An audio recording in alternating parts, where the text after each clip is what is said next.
Alhamdulillahilladzi arsala rasulahu bil huda wa dinil haqq liyudhhirahu 'alad dini kulli wa kafa billahi shahida. Asyhadu an la ilaha illallah al-malikul haqqul mubin wa asyhadu anna Muhammadar rasulullah shadiqul wa'dil amin. Allahumma salli wa sallim wa barik ala sayyidina wa habibina wa syafi'ina wa maulana Muhammadin wa ala alihi wa sahabatihi ajma'in. Qala Allah ta'ala fi kitabihil karim, a'udzu billahi minasyaitonir rajim. Bismillahirrahmanirrahim. Syahrul Ramadan alladzi unzila fihi al-Qur'an hudan lin-nasi wa bayyinatin minal huda wal furqan. Wa qala aidan wasari'u ila maghfiratin min rabbikum wa jannatin 'arduha as-samawati wal ardu u'iddat lil muttaqin. Shadaqallahul 'azim wa shadaqa rasuluhun nabiyil karim wa nahnu 'ala dzalika minasy syahidin wa syakirin walhamdulillahi rabbil alamin. Alhamdulillah, pada kesempatan malam hari ini kita dibisakan oleh Allah, kita diberi daya oleh Allah, kita mendapatkan izin oleh Allah, sehingga kita bisa melangkahkan kaki, mengayunkan tangan. Insya Allah mudah-mudahan kita punya tekad yang sama, punya niat yang sama, yaitu bertaqarrub ilallah dalam rangka mengharapkan keridhaan dari Allah Subhanahu wa taala. Tidak ada lain. Maka ketika kita bisa datang ke tempat ini dalam rangka untuk pengabdian diri kita kepada Allah, bukan untuk disombongkan, tapi untuk disyukuri. Karena tidak semua orang bisa melangkah ke tempat ini, karena tidak semua orang bisa melaksanakan ibadah. Tetapi pada malam ini, pada saat ini, pada detik ini, kita dibisakan oleh Allah, diizinkan oleh Allah, maka tentunya dari Allah, untuk Allah, dan kembali kepada Allah. Tentu hal ini yang wajib kita syukuri. Bukan kita meremehkan, melecehkan orang yang mungkin barangkali hari ini masih berbuat maksiat.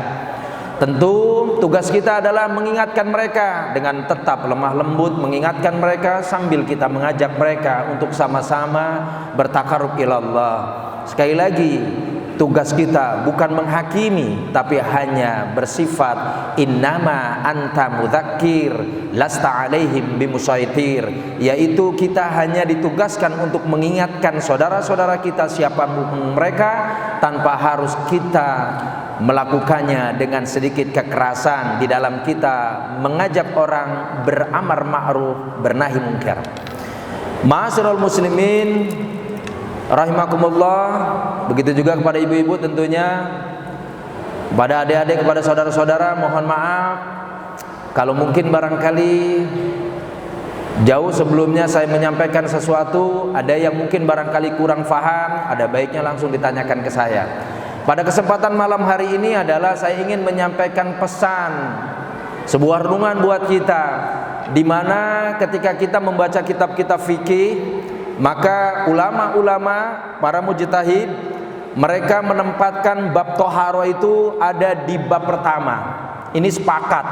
Walaupun di antara para imam-imam yang kita kenal dari Imam Abu Hanifah, Imam Malik, Imam Syafi'i, Imam Ahmad bin Hambal, mereka banyak di dalam mengumumkakan sesuatu hukum, terkadang fikihnya berbeda.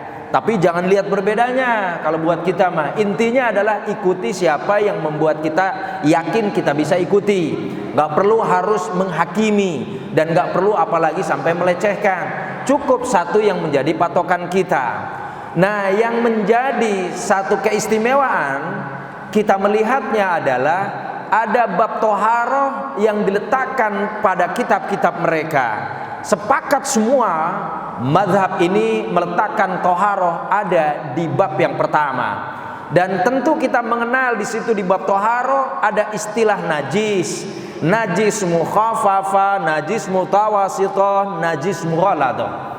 Dan semua najis-najis tersebut dapat menghalangi kita, tidak boleh, kalau bisa jangan masuk ke masjid. Apalagi kalau tubuh kita terkena najis bersifat mughalladah, maka jangankan kita, orang lain pun kalau bisa harus dilarang, tidak boleh masuk ke dalam masjid karena khawatir najisnya bisa memapar kepada yang lain, terkena kepada yang lain yang menyebabkan sholatnya tidak sah. Ini perkara najis. Najis adalah sesuatu kotoran yang bisa terlihat, namun kotoran yang sifatnya melekat di tubuh itu najis. Apakah mukhaffafah, apakah mutawasito, apakah mughalladhah, itu adalah najis yang dapat menghalangi seseorang bukan saja sholat, tapi diharapkan tidak boleh masuk ke dalam masjid. Ini najis yang bersifat lahiriah. Walaupun bersifat lahiriah, najis ini terbagi dua dalam pengertiannya. Ada najis hukmiyah, ada najis ainiyah. Najis hukmiyah, najis yang sebenarnya terkena najis bendanya, tapi najisnya nggak kelihatan, bendanya nggak kelihatan. Umpama air pipis, air pipisnya udah kering, tapi kita tahu di tempat tersebut kena pipis, maka itu tempat adalah najis secara hukumnya. Nah, ada lagi najis ainiyah, najisnya terlihat mata, maka wajib dibersihkan. Kedua-duanya baik yang bersifat hukmiyah maupun ainiyah wajib dibersihkan. Karena hal demikian jika terkena tubuh kita bisa batal sholat kita, maka ketika kita paksakan sholat pun, maka pada akhirnya sholatnya tidak sah dan dianggap tidak sholat. Renungan buat kita bersama adalah, kalau najis saja yang bersifat lahiriah, apakah najis-najis yang tadi kita sebut adalah najis mukhaffafah, mutawasito, apalagi mughalladhah, bisa menghalangi kita masuk ke dalam masjid, bisa menjadikan seseorang tidak sah sholatnya, maka ini adalah penting harus kita amati. Apakah ruh kita, rohani kita, yang suatu saat kita pulang ke haribaan Allah, kita biarkan ruh kita dalam keadaan berhadas. Hadas itu artinya sesuatu kotoran yang bersifat batiniah. Hadas bisa muncul dari sesuatu di semua panca indera kita, bahkan sampai ke dalam hati kita. Hadas adalah kotoran, sama dengan najis. Najis kotoran lahiriah, hadas kotoran batiniah. Maka kalau orang mati, tubuhnya wajib dibersihkan, karena ini adalah perintah dari syariat. Maka tentu dari sekarang kita bertekad untuk membersihkan jasm rohani kita. Jangan sampai rohani kita pulang ke haribaan Allah dalam keadaan kita membawa hadas, yang pada akhirnya kita menyebut itu adalah dosa. Noda-noda kotoran yang melekat di dalam rohani seseorang.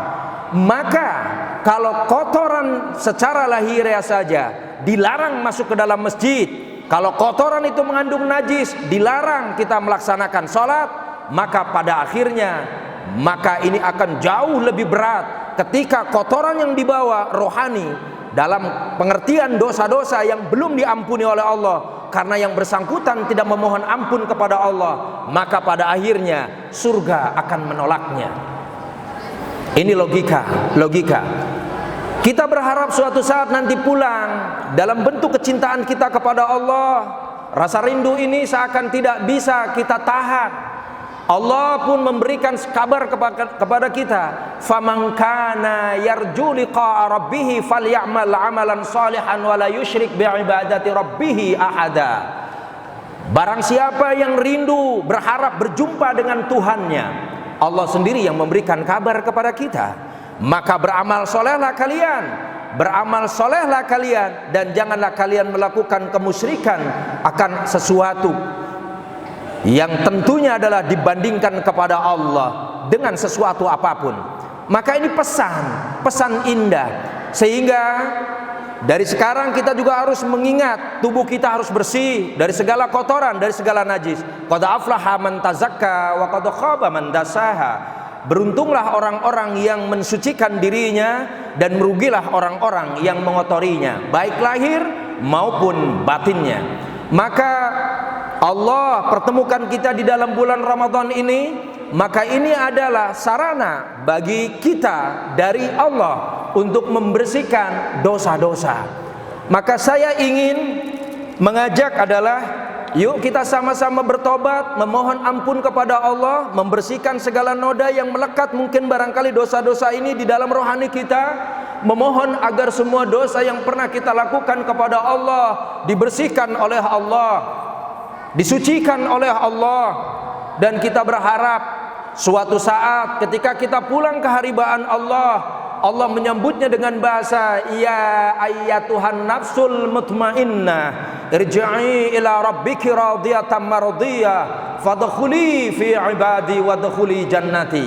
Dan kita juga berharap suatu saat ketika kita pulang ke haribaan Allah, sebagaimana kita pulang ke kampung halaman, rindu kita kepada keluarga, rindu kita kepada kedua orang tua, dan kita berharap orang tua menyambut kita sebagaimana kita pun rindu dengan mereka, dengan hangat, dengan sambutan yang hangat, dengan sambutan yang mesra. Maka kita pun haruslah bertekad dari sekarang, berharap dengan bersihnya lahir dan batin, Allah pun menyambut akan kerinduan kita, dan Allah pun rindu dengan kita, karena kita memang apa yang kita lakukan ini adalah bentuk upaya kita mengharap bisa jumpa dengan Allah. Ibadah yang kita kerjakan adalah bentuk wasilah, berharap agar ini adalah Allah ridhoi, hingga suatu saat Allah pun ridho kepada kita, dan Allah menyambut indah dengan bahasa mesranya, salamun qaulam mir rabbir rahim.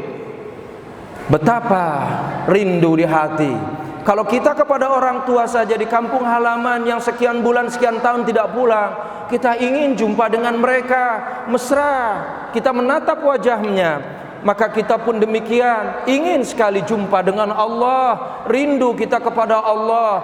Tapi sebaliknya, bagi mereka yang kotor, bukan kotor jasmaninya tapi kotor rohaninya, maka Allah mengusir saat itu nanti. Wamtazul yauma ayyuhal mujrimun, orang-orang yang pendosa, maka pada hari itu dipisahkan oleh Allah dengan mereka-mereka orang-orang yang soleh. Maka mudah-mudahan apa yang kita kerjakan, segala bentuk pengabdian kita kepada Allah, tujuan kita satu, ridho Allah, ridho Allah, ridho Allah.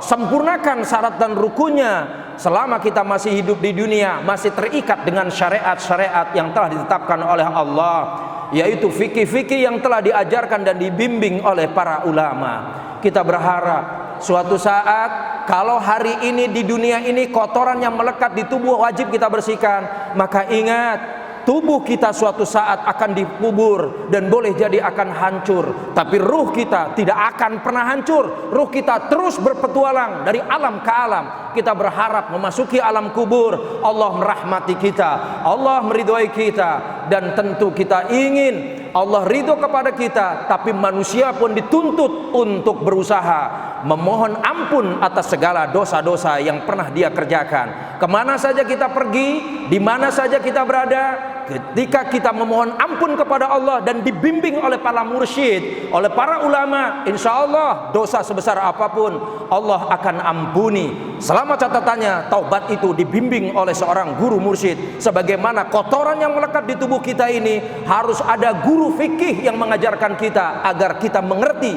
bagaimana cara membersihkan kotoran najis yang melekat di dalam tubuh. Kita ingin kembali menghadap kepada Allah suatu saat. Sekali lagi, dengan tentunya harus bertekad membersihkan secara rohani kita, khususnya badan kita bisa kita bersihkan dengan air, tetapi jangan biarkan rohani kita dibakar oleh Allah untuk membersihkan kotoran noda-noda dosa kita. Ingat prinsipnya, di mana saja kita berada, kapan saja kita memohon ampun kepada Allah, maka insya Allah selama ada pembimbing, selama ada guru, selama ada mursyid, insya Allah segala dosa kita akan diampuni oleh Allah. Tetapi ketika kita berdosa kepada sesama manusia, maka sejatinya seakan-akan Allah ingin katakan, aku tidak akan mengampuni dosamu kepada sesama manusia sebelum kamu memohon ampun terhadap sesama, sebelum kamu meminta maaf terhadap sesama. Prinsipnya adalah ketika kita didolimi orang, ketika kita pernah didolimi orang, disakiti orang, maka sekalipun tangannya tidak pernah menjulur ke tangan kita, kita ikhlas memaafkannya karena kita tahu ada rahmat dan pahala Allah yang sangat besar. Namun sebaliknya, ketika kita yang pernah mendolimi orang, jangan pernah samakan prinsipmu. Maka hampiri orang yang pernah kau dolimi, hampiri orang yang pernah kau sakiti dengan lisan dan kata-kata, atau mungkin dengan tangan dan kakimu, bahkan dengan hatimu. Maka mohonlah ampun dengan segala kesungguhan kepada Allah sambil meminta maaf terhadap sesama. Jangan biarkan gengsi itu menyelimuti diri kita sehingga suatu saat nanti ditahan oleh Allah, tidak bisa masuk ke dalam surganya. Naudzubillah tsumma naudzubillah. Ini saja yang bisa saya sampaikan. Mudah-mudahan apa yang saya sampaikan ini adalah memotivasi kita bersama untuk membersihkan segala noda-noda dosa, segala noda-noda najis. Karena najis yang menempel di dalam tubuh atau menempel di tubuh ini juga tetap berdosa kalau kita tidak bersihkan, dan itu perlu guru pembimbing, guru fikih. Dan tentunya dosa yang mengancam kita juga, yaitu dosa rohani, ini sangat berbahaya. Maka tentunya jangan biarkan rohani kita pulang ke haribaan Allah berselimut dengan noda-noda dosa, kotoran yang tidak boleh menghampiri Allah, terbuang dan terusir. Naudzubillah.